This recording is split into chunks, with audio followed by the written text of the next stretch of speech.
Y yo me puse una tarde, en ese verano, a investigar como, tipo como que qué especialidad, qué curso yo podía hacer que me ayudara a mezclar mis dos pasiones. Y llegué a parar, vamos a decir, en Wikipedia.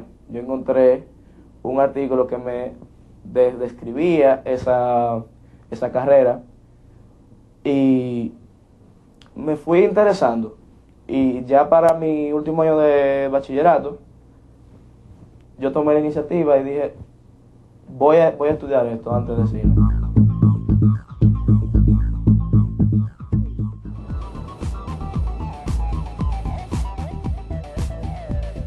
Conocieron así de principio quién es este niño, este joven, Héctor Manuel Valdés Martínez. Y fíjense que Héctor Manuel Valdés Martínez no se compró un Lamborghini, ni se compró un carro de carrera para guayar goma en la 27 ni en la Luperón. Sencillamente a los 16 años él decidió, le dijo a sus padres que si tenían la oportunidad de que lo llevaran a Harvard para estudiar economía, con 16 años. O sea, fíjense qué aventajado. O sea, él no se decidió por hacer cosas de travesura de los que andan por ahí por la Luperón.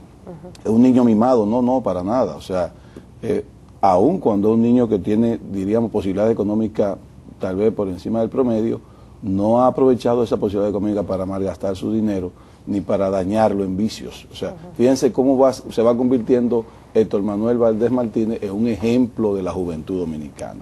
Así es, vamos a una pausa y regresamos.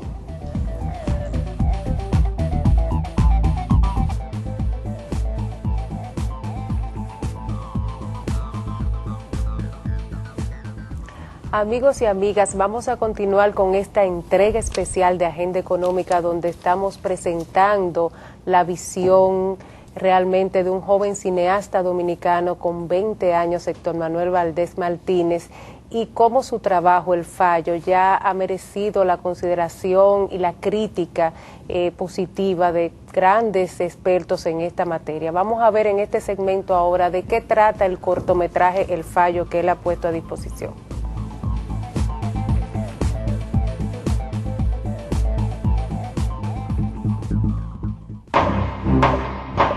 Oiga, Linde, usted sabe que mi cliente es... Él no lo hizo a propósito. Todo fue un desgraciado accidente, juez. ¿A dónde quiere usted llegar con todo eso? El Fallo cuenta la historia del juez Galíndez, que es un juez que ya está a una edad avanzada, que tiene sus propios vicios y obsesiones con su carrera, y que ha vivido una vida, vamos a decir, un tanto sedentaria y aislada de lo que son las conexiones humanas. Entonces este juez le toca presidir un caso en que todos esos elementos que él dejó atrás en el pasado vuelven, vamos a decir, a marcarle una huella en su vida presente. Entonces se cuenta la subtrama, ya para humanizar al juez, de cuando el juez era joven, sus memorias, de cuando él tenía, por ejemplo, una novia, estaba en la universidad y era, vamos a decir, un poco más inocente e idealista. Y también se cuenta la historia del acusado del caso, de la víctima y de cómo todos esos eventos se conectan con el final, vamos a decir, devastador de la historia. Esta idea surge en el verano del 2009, que yo terminé el semestre, vamos a decir, más temprano de lo común, y llegué al país el 9 de mayo, y rápidamente me integré a ser, vamos a decir, tipo asistente, pasante, en una cápsula de comerciales que estaban haciendo en Unicornio Films, que eran de turismo interno en la República Dominicana. Ahí yo llegué a conocer a Frankie Báez, que se iba a convertir en el director de fotografía de mi proyecto. También conocí a Waldo de la Mota, que se convirtió en el productor. Y fui conociendo a la mayoría del equipo técnico que conformaría El Fallo. Entonces, durante esas semanas, vamos a decir, ya para finales de mayo, ya se había formado, vamos a decir, una química de trabajo. y estábamos emocionados, yo estaba diciendo, bueno, yo quiero hacer un corto, y nos fuimos reuniendo, pero no teníamos una historia.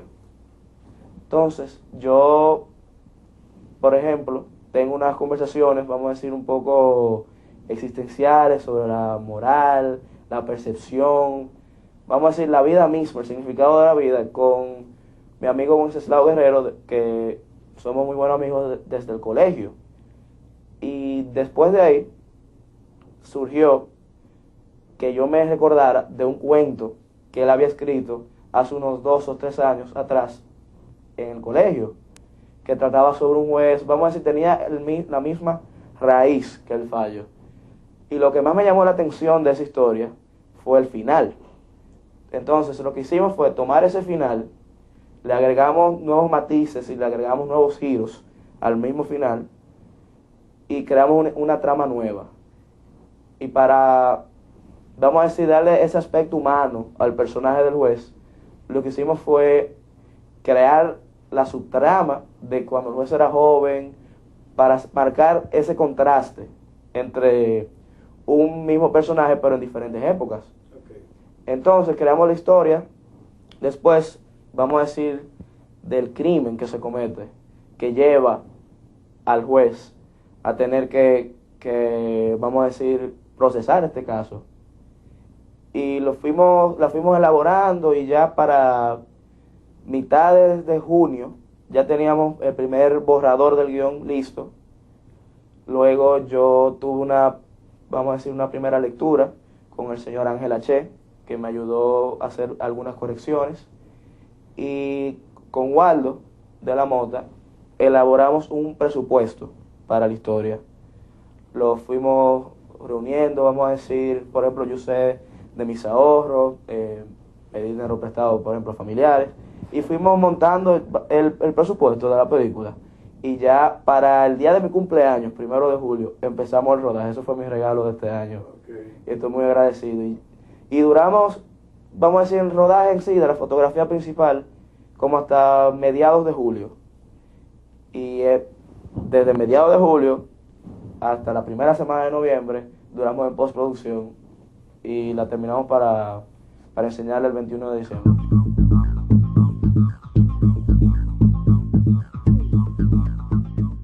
Fíjense cómo Héctor Manuel igual expresa gratitud y humildad. Gratitud cuando precisamente le da gracias a todo aquel que lo ha apoyado, y humildad cuando reconoce que parte de ese guión, Wenceslao Guerrero, que es un amigo, debe ser también joven. No que vino aquí al programa también, fue bueno, un joven brillante también, porque hijo de la amiga económica, Consuelo Matos de Guerrero. Recordemos que Agenda Económica en sus inicios trajo jóvenes siempre al programa, porque Agenda Económica ha creído en el crecimiento, en la proyección de la juventud. Porque quienes nos van a sustituir precisamente son los nuevos talentos. Entonces, fíjense cómo él trabaja en esa trama, pero vamos a estar claros, o sea, no vayan a pensar que él tiene 30 años, es 20 años que tiene Héctor Manuel, o sea, que no se pierda, o sea, y ahí yo digo, bueno, pero fíjense que Héctor Manuel es hijo único, y dicen los psicólogos que los hijos únicos siempre tienen algunos problemas, pero depende de los padres. Depende de la educación, depende de los padres. Y del ejemplo que le dan. Yo, por ejemplo, estoy muy orgulloso de mis 2 hijos también. Mi esposa y yo, gracias a Dios, hemos tenido la capacidad para criarlo con humildad y gratitud y compasión. Igual sé de los hijos de Rosana. Luis tiene unos sobrinos ahí que se han encargado de criarlo con mucha entereza. Y ahí yo quiero darle un mensaje entonces a los padres dominicanos. Señores, no hay que tener dinero para criar bien. Lo que hay que tener es valores, simplemente valores.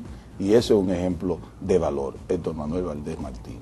No, y sobre todo el mensaje que se quiere dar en este trabajo, porque fíjate que él habla de buscar cómo son reacciones de conducta humana, cómo el comportamiento de un juez que en el cortometraje uno se aprecia, se desprende de lo que fue su ética al final y termina realmente con, como él dice, devastador, con un final devastador, porque se ve implicado en no actuar conforme a lo que fue su conciencia.